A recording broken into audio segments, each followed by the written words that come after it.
Hello everybody, hope you're doing well and thanks for joining us for another video. Recently, I published a breakdown of this photograph of Concorde at cruising altitude, which was shot from an RAF Tornado back in 1985. Now, some people argue that this must have been photographed with a fisheye lens due to the fact that the horizon in the photograph is curved. And the breakdown that I did was basically showing how there's no distortion to Concorde, despite it not appearing in the center of the photograph, which with a fisheye lens would have caused the plane to appear distorted as well. And the fact that the plane's proportions match that of it being viewed from a distance rather than up close, and yet close-up would have been needed with a fisheye lens to make the plane fill most of the width of the photo. Now, there was quite a lot of responses from people querying or challenging aspects of that video. Mostly it was people questioning, was this actually the original photograph, or could it have been cropped so that the plane was originally in the middle and then the cropping has dropped it below center?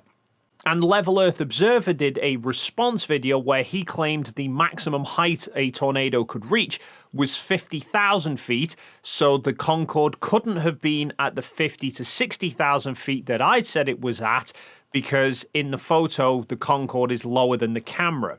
Problem is, Dave, the RAF Tornado's surface ceiling height, the highest it can fly, is 50,000 feet. In this, we can see from the angle of the Concorde, the Tornado is above the Concorde. And he also seemed to suggest that the curvature was too much for a globe. But let's just assume for a minute that what Dave is saying, as crazy as it is, that what Dave was saying here is this is a true representation of globe-Earth curve. Well, if that was true, Dave, the Concorde would take about 20 to 25 minutes to get from London to New York. Well, I wanted to try and put those claims to rest, so I did a bit more digging, but it appears I was mistaken. This is not the original version of the photograph. The photograph was taken by aviation photographer Adrian Meredith, who seemingly was the official photographer of Concorde, and he's not only published a book of his work called Concorde: A Photographic Tribute, but he also has an online store of some of his photos at concordephotos.com. And on that site, he has prints for sale of that Concorde photo from the tornado, but those have a slightly wider view than the version that I showed. Now, to be clear, it's only a relatively small difference in crop. The horizon is still closer to the center of the image than Concorde is, and it doesn't change the issues of perspective that all point to this not being a fisheye lens.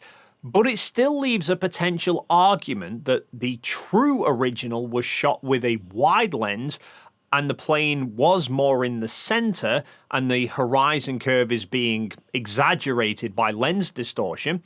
And then there's also LEO's claims about the tornado not being able to reach higher than 50,000 feet.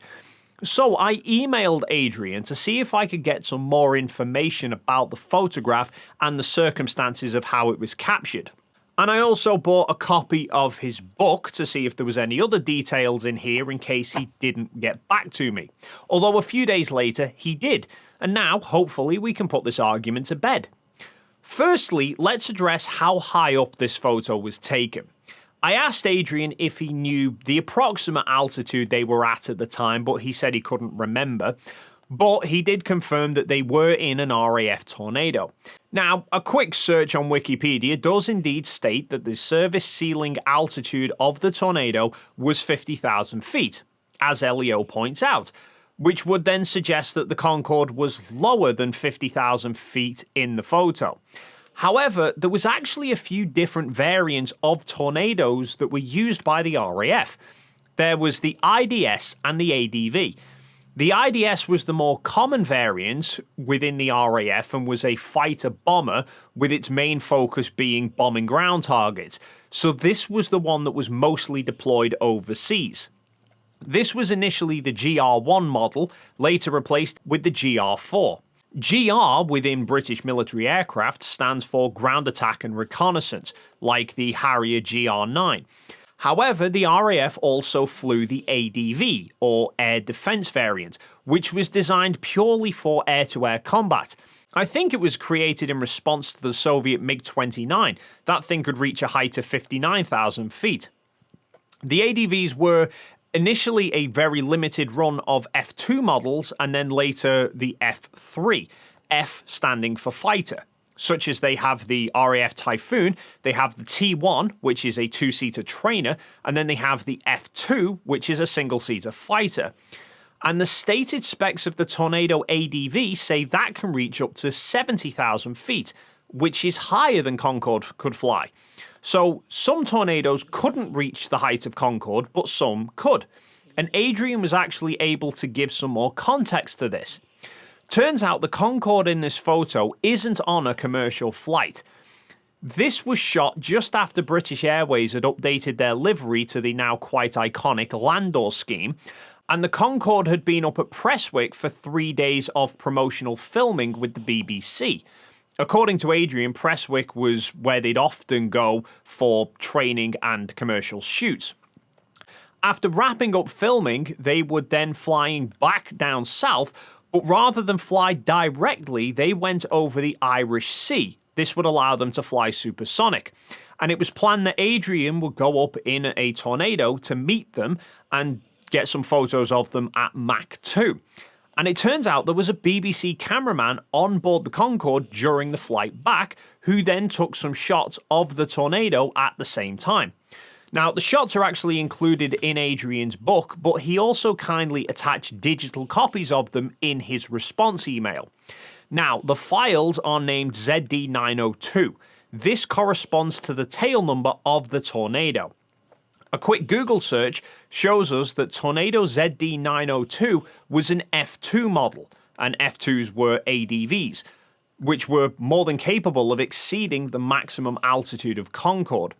And in reality, the photo must have been taken somewhere up around 50 to 60,000 feet for the fact that Concorde is flying at close to its maximum speed. At too low an altitude, the air would have been too dense, it wouldn't have been able to achieve that speed.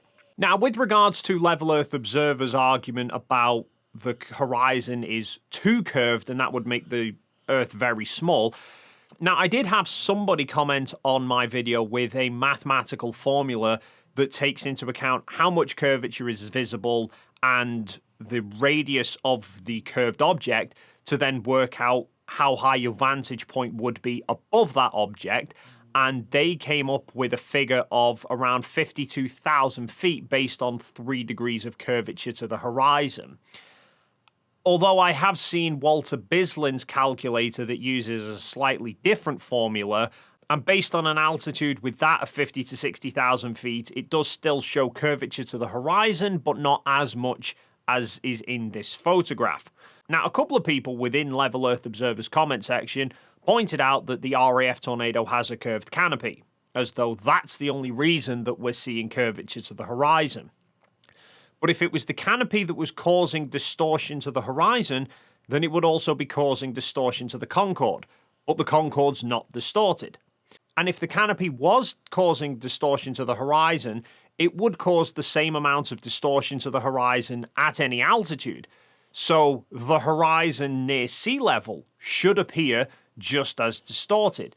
And yet, here is some footage from inside an RAF Tornado that looks out over to the horizon out at sea, and the horizon is not completely distorted. There is a slight curvature to it. It's not perfectly straight either, but it is not as curved as the Concorde photo. So if we take the argument that the horizon should look perfectly straight, then the amount of curvature that we're seeing in this video is essentially a calibration of how much distortion is being added by the plane's canopy. So even if we then cancel out this additional distortion caused by the canopy, the horizon in the Concorde photo is still not straight, which was the point of my argument to begin with. Not necessarily exactly how much curvature is visible, but the fact that there is actually curvature visible, and the curvature cannot be caused by lens distortion or the canopy distortion or any other form of optical distortion. The horizon at that altitude has to have had a curve to it. It's not perfectly straight. But we can get another idea of just how little distortion the tornado canopy would be adding anyway, because I also found somebody selling an RAF tornado canopy. And the listing image that they put up has it sitting on a wooden pallet. Now, the slats of a wooden pallet are straight lines. And we can see that looking through the canopy from the outside, the wooden slats still appear straight. If the canopy was causing that much distortion, those slats would also look distorted.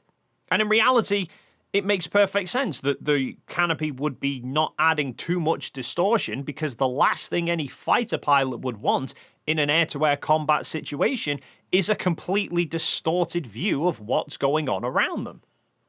Now, with regards to the cropping questions and whether that could be having some impact on the curvature of the horizon, from the outset, when people were asking me about this, I did say it didn't fit with being shot with a fisheye lens and then heavily cropped.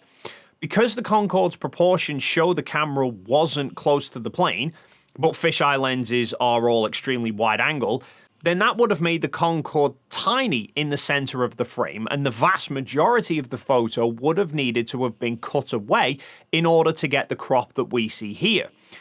But there's still enough detail in the plane that we can see the registration markings on the back of it.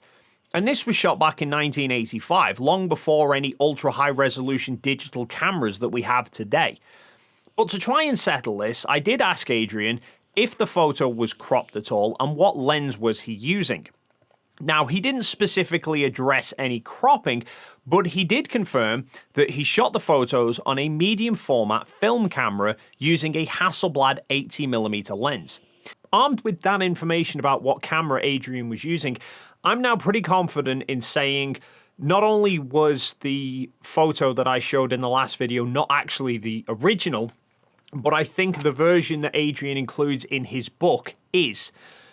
Because from what I can tell, all Hasselblad medium format cameras use 6x6 film, so a square 1:1 aspect ratio. But this is the only version that I've seen with a square aspect ratio. All the others are rectangular.